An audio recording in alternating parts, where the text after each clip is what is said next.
29 अक्टूबर 1999। ओडिशा की वो रात जब लोगों ने अपनी आंखों के सामने दुनिया को खत्म होते देखा। जब आसमान से सिर्फ बारिश नहीं बल्कि तबाही बरस रही थी और जब हर गुजरता हुआ पल मौत के और करीब ले जा रहा था। उस दिन सब कुछ सामान्य लग रहा था। लोग अपने रोजमर्रा के कामों में व्यस्त थे। बच्चे खेल रहे थे, मछुआरे समुद्र से लौट रहे थे। किसी को नहीं पता था कि कुछ ही घंटों बाद वही समुद्र जो उनकी जिंदगी का सहारा था, उनकी जिंदगी का सबसे बड़ा दुश्मन बन जाएगा। कहानी शुरू होती है बंगाल की खाड़ी से, जहां एक छोटा सा लो प्रेशर एरिया बना। शुरुआत में यह बस एक सामान्य मौसमीय घटना थी, लेकिन धीरे धीरे इसने ताकत पकड़नी शुरू की। मौसम वैज्ञानिकों ने इसके संकेत देखे, चेतावनियां जारी की गई, लेकिन उस समय ना तो तकनीक इतनी उन्नत थी और ना ही लोगों के पास सही जानकारी पहुंच पाती थी। दिन बीतते गए और यह तूफान एक खतरनाक रूप लेता गया।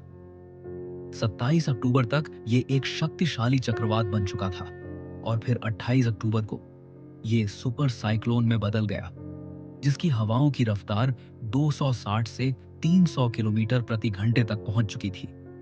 लेकिन जमीन पर रहने वाले लोगों के लिए ये सब सिर्फ खबरें थीं। एक ऐसी खबर जिसे उन्होंने पहले भी कई बार सुना था, और हर बार की तरह इस बार भी उन्हें लगा कि शायद यह तूफान भी निकल जाएगा। 29 अक्टूबर की सुबह आसमान में अजीब सा सन्नाटा था। हवा भारी लग रही थी, जैसे कुछ बहुत बड़ा होने वाला हो, लेकिन फिर भी जिंदगी चलती रही। दोपहर होते होते आसमान काला पड़ गया, सूरज जैसे गायब हो गया और फिर धीरे धीरे हवाएं तेज होने लगी। पहले हल्की, फिर तेज और फिर इतनी तेज कि पेड़ों की टहनियां टूटने लगी। शाम होते होते हवाओं की रफ्तार खतरनाक स्तर पर पहुंच चुकी थी। खिड़कियां कांप रही थीं, दरवाजे हिल रहे थे और लोगों के दिलों में डर घर करने लगा था। और फिर वो पल आया जब प्रकृति ने अपना असली रूप दिखाया, एक जोरदार गर्जना के साथ। सुपर साइक्लोन ने ओडिशा के तट को टक्कर मारी। हवाएं इतनी तेज थी कि पक्के मकान भी टिक नहीं पाए। टीन की छतें उड़ने लगी, ईंटों की दीवारें गिरने लगी, पेड़ जड़ों से उखड़ गए और बिजली के खंभे एक एक करके जमीन पर गिरते चले गए। कुछ ही मिनटों में पूरा इलाका अंधेरे में डूब गया, लेकिन असली खौफ अभी बाकी था। समुद्र, जो अब तक शांत था, अचानक उग्र हो उठा। 20 से 25 फीट ऊंची लहरें तट की ओर बढ़ने लगी और फिर एक के बाद एक उन्होंने जमीन को निगलना शुरू कर दिया। पानी इतनी तेजी से अंदर आया कि लोगों को भागने का मौका तक नहीं मिला। गांव के गांव कुछ ही मिनटों में पानी के नीचे चले गए। लोग चीख रहे थे, भाग रहे थे, लेकिन हर तरफ सिर्फ पानी था। एक माँ अपने बच्चे को सीने से लगाकर बैठी थी।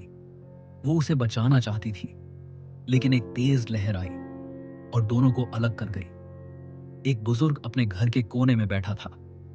उसने अपनी पूरी जिंदगी उस घर में बिताई थी, लेकिन कुछ ही सेकंड में वो घर मलबे में बदल गया। कई लोग पेड़ों पर चढ़ गए, लेकिन तेज हवाओं ने उन्हें भी नहीं छोड़ा। कुछ नीचे गिर गए और लहरों में बह गए। उस रात हर तरफ सिर्फ चीखें थीं, दर्द था और एक ऐसी खामोशी जो डर से भी ज्यादा खतरनाक थी। घंटों तक ये तूफान चलता रहा और जब आखिरकार हवाएं धीमी हुई तो जो बचा था वो सिर्फ तबाही थी।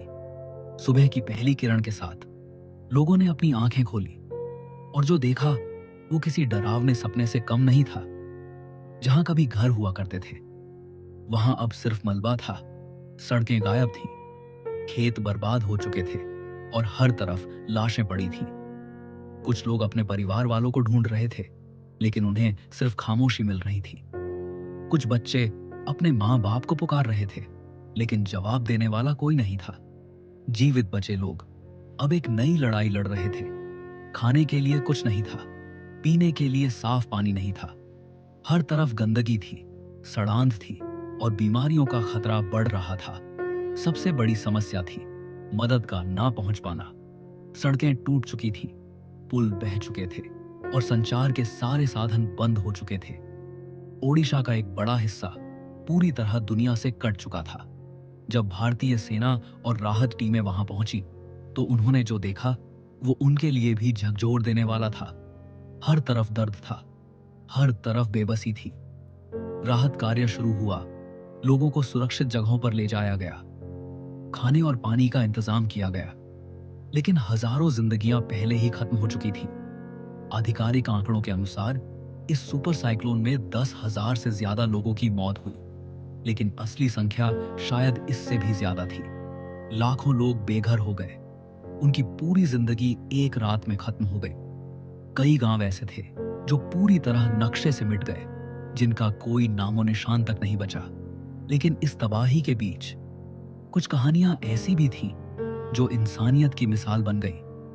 कुछ लोग जिन्होंने अपनी जान की परवाह किए बिना दूसरों की मदद की, कुछ पड़ोसी जिन्होंने एक दूसरे का सहारा बनकर इस मुश्किल वक्त को पार किया, कुछ माँ बाप जिन्होंने अपने बच्चों को बचाने के लिए खुद को कुर्बान कर दिया। ये कहानियां बताती हैं कि सबसे अंधेरे वक्त में भी इंसानियत की रोशनी कभी खत्म नहीं होती। इस त्रासदी ने पूरे देश को झकझोर कर रख दिया। सरकार ने अपनी गलतियों से सीखा और आपदा प्रबंधन प्रणाली को मजबूत करने की दिशा में कदम उठाए। बेहतर चेतावनी प्रणाली बनाई गई, चक्रवात शेल्टर बनाए गए और लोगों को ऐसे खतरों के लिए जागरूक किया गया। आज अगर ओडिशा में कोई बड़ा तूफान आता है तो पहले से लाखों लोगों को सुरक्षित स्थानों पर पहुंचा दिया जाता है ताकि ऐसी त्रासदी दोबारा ना हो। लेकिन जो लोग 1999 की उस रात से गुजरे थे, उनके लिए ये सिर्फ एक घटना नहीं बल्कि एक जख्म है जो आज भी जिंदा है। आज भी जब तेज हवाएं चलती हैं या बारिश होती है तो लोगों के दिलों में एक अजीब सा डर जाग उठता है। उन्हें उस खौफनाक साइक्लोन की याद आ जाती है जिसने सब कुछ बदल कर रख दिया था। ये सब मिलकर उन पुराने जख्मों को फिर से ताजा कर देती हैं, जो वक्त के साथ भी पूरी तरह भर नहीं पाए।